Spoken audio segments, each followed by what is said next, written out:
So I want to change subjects dramatically from what we did yesterday and really talk about the pathologist perspective of focal therapy. The role of pathology in patient selection and monitoring for focal therapy. By way of disclosure, by full disclosure, 3D Biopsy, of which I'm a shareholder, does make devices for focal therapy. So who are the best candidates for targeted focal therapy? Well, there's no real huge consensus on this. If you look at the consensus conference results on who the best ideal candidate is, there's a lot of variation that goes in there. So I basically put it on a spectrum. Who's the best and who's the poorest? And as you can see, pathological features play a major role in defining who these people are. For instance, it's good to have a low-grade disease, maybe 3+4 or less. It doesn't mean that Gleason 8s are resistant to the mode of therapy that you use. It's just simply that it's hard to get around them, and oftentimes they're upstaged, so they become relatively a poor candidate. Tumor volume, you'd certainly like it to be lower rather than higher if you're going to talk about focal therapy. Location and focality, you'd like to have a unifocal, unilateral disease process if you're going to target it focally, but with creativity in your alignments, you can do things that are of bilateral and multifocal as well. And we'll also talk about the fact that you may not need necessarily to obliterate every cancer focus. And of course, stage, you want it to be locally confined to the prostate. But there are other factors that weigh into this as well. The therapeutic modality that you choose to use can certainly influence your comfort level as a physician in using focal therapy. And then the philosophy. Are you there to cure every cell, every cancer cell? Are you here to eradicate every cell of cancer within the prostate? Or as we talk about cancer control, are we going after the most dominant, the index lesion, the one that was most likely to progress, leaving other low-grade lesions behind? And then there's a philosophy difference in terms of your idea of when to use focal therapy. Is it as an alternative to active surveillance, which some people think? It offers some form of treatment rather than just watching the patient. Or some people say, well, it's more of an alternative to radical therapy for certain cancer types. And those philosophical decisions also influence your target selection. There's also a number of different ways that focal therapy is applied. This diagram by Ahmed's group kind of shows that you can have site-specific ablation, which is really true targeted focal therapy just to the site of the lesion, or you can do a quadrantectomy or a hemi-ablation technique, or you can even do an extended technique if you've got significant lesions that you want to cover. All of these, if you'll show in these diagrams, show these little spots of green in them around the prostate, which are low-grade, low-volume, insignificant cancers that really could be left behind. Now the question comes up, and that's what I'm going to address for the rest of this talk, is how comfortable are we at defining these low-grade, insignificant lesions? And the modalities we use to really make those decisions are faulty. For instance, we can't use truss-guided biopsies to answer that question. If you think about the reason why we get false negative biopsies and cancer upgrading with truss biopsies, it's simply that cancer sampling is a function of the tumor volume to prostate volume ratio. So it's nice if you've got a high volume lesion in a small prostate, you're likely to hit it once, twice, 3 times with the needle when you pass it through. Similarly, looking for the high-grade component of a mixed tumor is also a function of the volume of the high-grade component to the prostate volume. So if you've got a 3-4 lesion with only 10% pattern 4, you're much less likely to hit it by chance with a truss biopsy than if you've got a 4-3 lesion made of 80% pattern 4. And we know that the anterior prostate is relatively unsampled with the usual truss biopsy. So biopsy may not sample the highest grade or even the index lesion, and we know biopsy is a poor staging tool and, of course, inadequate for precise tumor localization. And this is data from the SEER registry showing biopsy Gleason scores at the bottom here and their rate of upgrading on pathology after prostatectomy. You can see 3-3s often upgraded, but even higher grade tumors can be upgraded. And also, Upstaging to pathologically non-organ confined disease can happen across the board here. So again, staging and upgrading, understaging and undergrading can be a problem with trust biopsies. So we have a concern when we're trying to find cancers appropriate for targeted focal therapy. How can we accurately assess tumor grade completely throughout the prostate and its aggressiveness, and tumor extent, including multifocality, volume, location. And then once you've done that, once you've found the location, can we precisely deliver therapy to the target? So what are our potential solutions? The University of Colorado, what we do is we increase precise sampling. And this is the advent of the transperineal template-guided mapping biopsy technique, which is basically a form of Battleship, if you will. What we do is we put the brachytherapy template over here in the perineal region, and we basically take a biopsy of the prostate every 5 millimeters across, down, and through, so that we can more uniformly sample the entire prostate. So really, instead of having a truss biopsy where you're hoping to hit the target, and you've got a lot of misses over here, and you hit a target and you really don't know how big that ship is, here you've got a grid technique where you've basically sunk every little ship in there and precisely graded it. Now, how well do we do? This is our early data that was a simulation data using whole mount reconstructions that I showed yesterday. And here we've done a simulated biopsy every 5 millimeters using an 18 gauge needle. And we did really well. Here's the reverse-reconstruction model. You can see all the areas of cancer. Green was pattern 3, red was pattern 4. And you can see how we did compared to the prostatectomy model. Model error was plus minus 15% in terms of volume status. And the theoretical volume threshold in this model was very low. It was 0.042 cubic centimeters using an 18 gauge needle. So how does this actually function in the pathology department? This is not an easy thing for pathology departments to swallow for the following reasons. Now, this is not using some of the devices that Dr. Stone showed you yesterday. So here we're getting a bunch of needle biopsies in vials here. And to try to make to economy of scale, we take these things, differentially ink them, and try to insert them into one cassette here so that we can lower our costs substantially. And this is how I report it. It's basically a grid map. You have all the grid specimens over here, and it's either inked yellow, green, or blue. Here's benign, and here are the cancers that we list here by grade within those needle biopsies. So you can then take that information and using our software package, kind of reconstruct it here. You can see the actual needle locations here. It's not quite as uniform and evenly spread out as you might think without the trocar needle. But you see the actual locations of the needle, and the positive ones here in red here. And then you can draw out your zone of interest here for the target that is bounded by these negative biopsies throughout here. And then you can, here it is.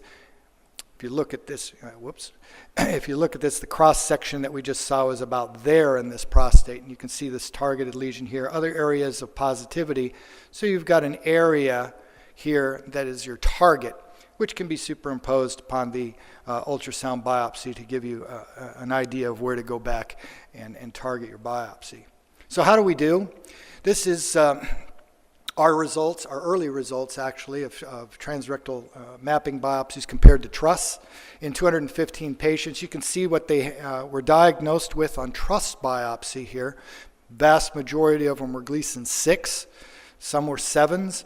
And you can see after the 3D mapping biopsies, many of these got upgraded, about 40% upgrade rate, which is about what you see in radical prostatectomy comparisons as well.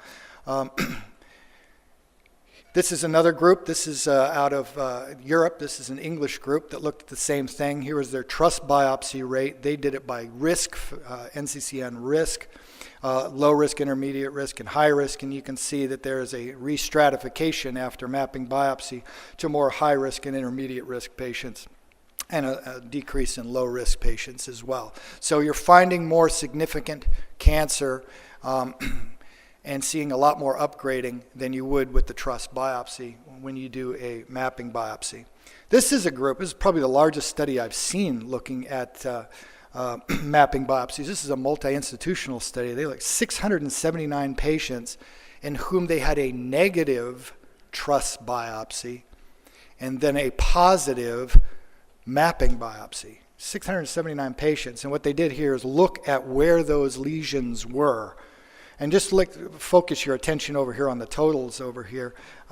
Anterior lesions, either anterior alone or anterior plus posterior, represented about 85% of the lesions. So again, the more anterior regions of the prostate were the ones that were tended to be undersampled by truss. And look here, 398 of their 679, that's almost 60%. Were significant, defined as 3+4 or greater, and they had the same distributions here. We've looked at our mapping biopsies with our prostatectomy data. This is our first 25 that we reported, and you could see that transperineal did a much better job at lowering the upgrade rate on prostatectomy than did transrectal. It's still not perfect. We're now up to about 45 cases, which we've got the data on, and this number is actually improving. This is the number out of, I believe, Australia, doing the same thing. They looked at mapping biopsies and compared that with truss and the final pathology result, and showed that over 22% of the time they upgraded from truss biopsy at the time of prostatectomy, whereas it was only 14% after mapping biopsy. So that's one potential solution. That's the one we use. We think it's a pretty decent job of showing all the tumor foci within the prostate and being more reliable in terms of grade. What else could we do? Well, we could add imaging. And so there's been a lot of studies looking at multiparametric MRI as a tool to focus targeted focal therapy. And there's a number of patients and papers, reports that showed that. All of them show about the same thing, sensitivities ranging from about 85 to 98% for index lesions with negative predictive values in the 70s. I think this table also shows some of the problems looking at the literature. I just picked out 3 of these, ranging from different studies in the U.S. and Europe. They have different field strengths. Some of them use 1.5T, others 3T cameras. Some do use endorectal coils, some do not. They have different definitions of a significant lesion. Some use PIRADS 3 and up, others PIRADS 2 and up. I've seen some PIRADS 4 and up. And they have different definitions of what they're looking for as in terms of defining a clinically significant prostate cancer. Some use just the largest lesion, others use grade as a component of the lesions, others use extraprostatic extension. So you can see there's a wide range of definitions here. It makes it hard to really sort through the literature in terms of how well they do. But we can compare multiparametric MRI with template-guided mapping biopsies. And there have been a number of papers that have done this. This is 2 recent European studies. This one was just published this year. Fairly good size, 415 patients using 3T, no endorectal coil. And their definition of clinically significant was a 3+4 tumor or greater, any pattern 4 they wanted to discover. They had 124 patients who had a negative MRI, and then followed by mapping biopsies. 26% of them had cancer detected clinically significant, 3+4 or higher clinic detected cancer. And they looked at a number of patients, almost 300 with Likert scores of 3 or above. And of those, fusion-directed biopsies were positive for clinically significant cancer 44% of the time, whereas it was over 60% when using mapping biopsies. And the combination of mapping biopsies and fusion-directed brought it up to 64, which meant that only 11 cases out of 187 total were uniquely identified by the fusion biopsy itself. Another study and looked at mapping biopsies. They use the Barzell's technique, by the way, in Europe. Instead of every 5 millimeters across the board, they divide the prostate into 20 zones, and they vary the number of biopsies within each zone depending on the size of the prostate. But it's a good mapping biopsy technique. And again, they found tumor in 36% of men who had a prior negative MRI fusion biopsy. And what they asked was, were they significant lesions or were we just hitting more insignificant lesions? And according to their definition, which is again Gleason score 7 or above, 70% of them were significant, or either by 30% of them were significant, either 7 or above. 70% were significant if you accounted volume into the equation as well. And 2/3 of them are from the anterior zone of the prostate, again reflecting the relative problems with sampling the anterior prostate. This is a study by Lenny Marks, asked a question a little bit differently. They looked at almost a little over 450 patients with PIRADS 3 lesions on multiparametric MRI, plus having a 12-core systematic biopsy combined with it. And then all of these patients went to prostatectomy, but then they went backwards and looked at their eligibility, their potential eligibility, had they known it at the time, for focal therapy, looking at several different ablation techniques, either site-specific, quadrant, or hemigland. Here's their schema over here. You see there are 550 cases here. 40% of them they felt were eligible. The others were either ineligible because they were not considered significant cancer, or that they were too widely disseminated to be able to be done with focal therapy using one of these techniques. Here's kind of the problem. It shows the schema here that they used for these. These are 3 patients that they said would all be eligible for targeted focal therapy. Here's the 12 chords are in green here, and here's your fusion direct MRI directed biopsies here. They pick up as 3-4 lesions. Certainly that could be a targeted focal therapy. But they would also include this one, where your 12-core biopsy picked up clinically significant cancer here outside the field of the target, but it was all in one side of the gland, so they could use a hemigland approach to do targeted therapy. They also would include this patient over here that had this lesion, but also had contralateral disease present in these biopsies, as long as it was low grade and limited. The problem with this, as I see it, is we've already shown that truss-guided biopsies have problems defining clinically significant disease. So how do you know you don't have this disease in here? That's your 3+4 or 4+3 lesion that was simply missed over here, and then you felt that this was the proper approach for target.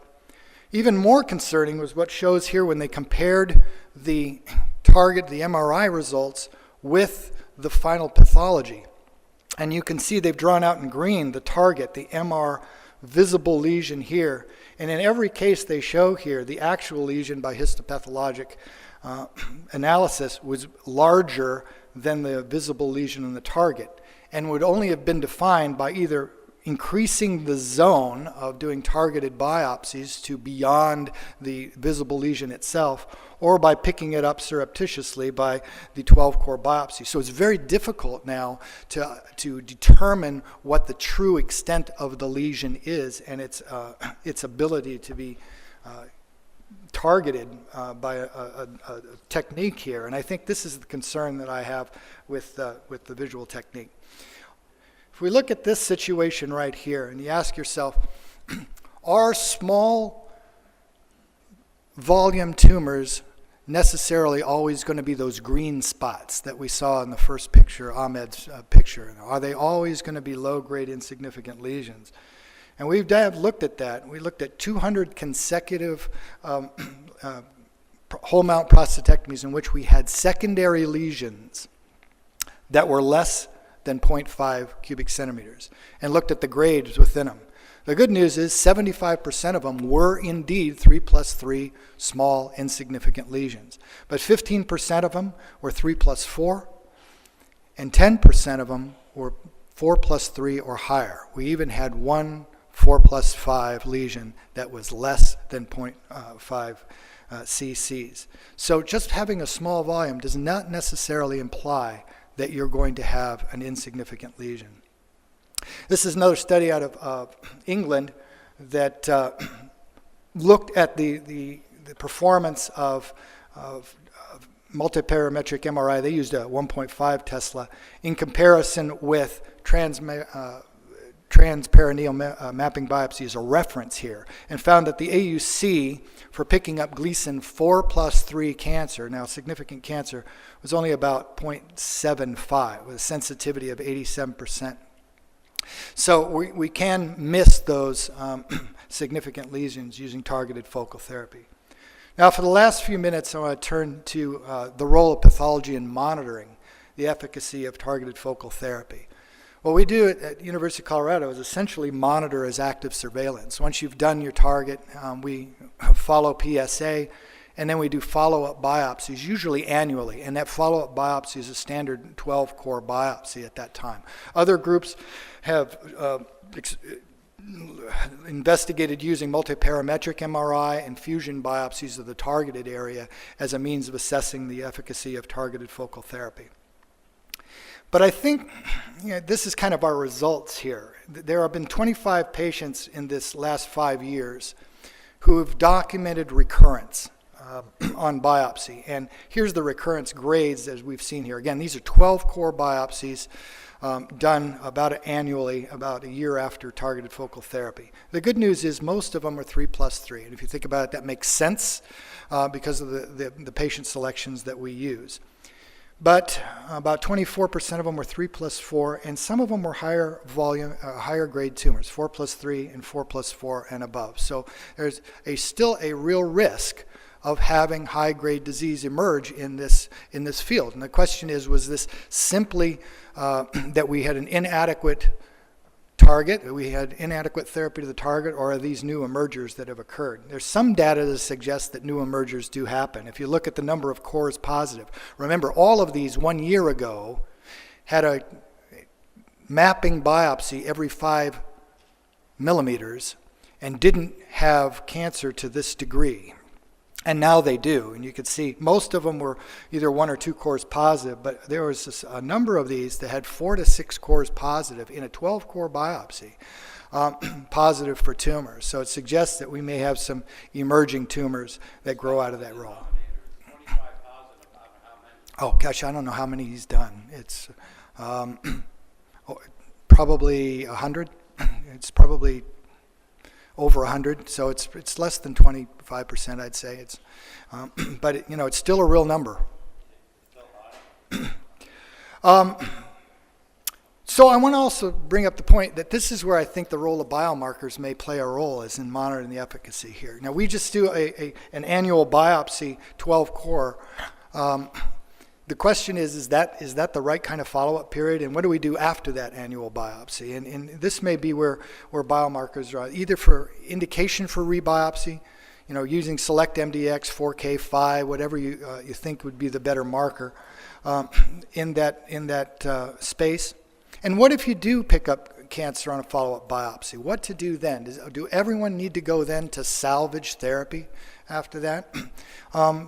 Maybe not, and it's here where some of our other markers like the Prolaris and the Oncotype DX may have validity. If you look at the Oncotype DX, the idea here in the active surveillance market is to take low, very low, or even some intermediate cancers by CCN criteria and better stratify them by risk.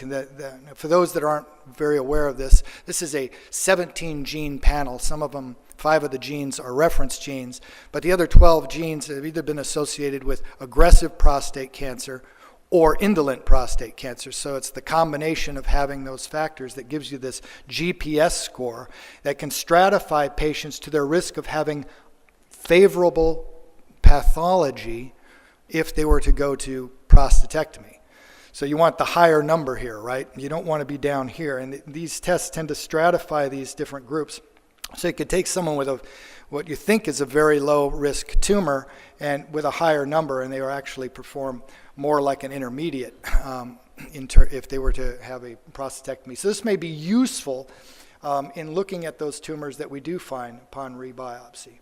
Or a different approach would be the Prolaris. The Prolaris looks at 31 genes all associated with cell cycle progression, and so it looks, and they combine their score with our usual pathologic parameters to define a risk of dying from your prostate cancer within 10 years. And again, may be useful, and it may actually be useful for patient selection for targeted focal therapy as well. Here's the problem, is that right now we have no validations in the targeted focal therapy space. We haven't really looked at this, and I think that's where one of the challenges that I've given, for instance, Dave, I've said, Dr. Crawford, I've said, I think you really need to start look. He likes his markers. Start looking at them in this space and how to use them. So I want to stop there. So my conclusions are that the pathological features are still very important for patient selection for targeted focal therapy. The traditional transrectal biopsy schemes are inaccurate. Transperineal mapping biopsies do offer improved pathologic accuracy for grade and for multifocality. Multiparametric MRI and fusion biopsies may be useful for determining eligibility for focal therapy in some patients, but they may underestimate your overall tumor burden. And the role of biomarkers in patient selection is yet to be determined.